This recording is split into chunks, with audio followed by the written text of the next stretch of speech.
మహాయజ్ఞంగా భావన చెయ్యాలి. యజ్ఞము అది. యజ్ఞము అనంతోటే చాలామందికి ఒక రకమైనటువంటి భావన కలుగుతూ ఉంటుంది. ఇదేదో కొంతమంది పొట్ట నింపుకోవడానికి చేసినటువంటి ఏర్పాటు అని. కాదు అని చాలాసార్లు అనుకున్నాం.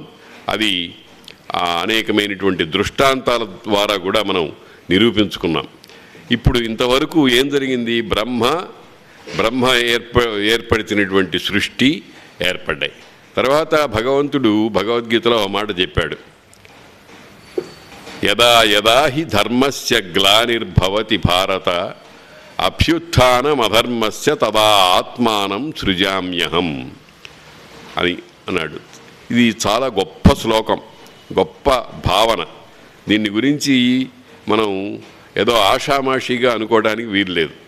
ఎందుకనంటే సృష్టి అన్న తర్వాత అనేకమైనటువంటి తీరుతెన్నులు ఉంటాయి.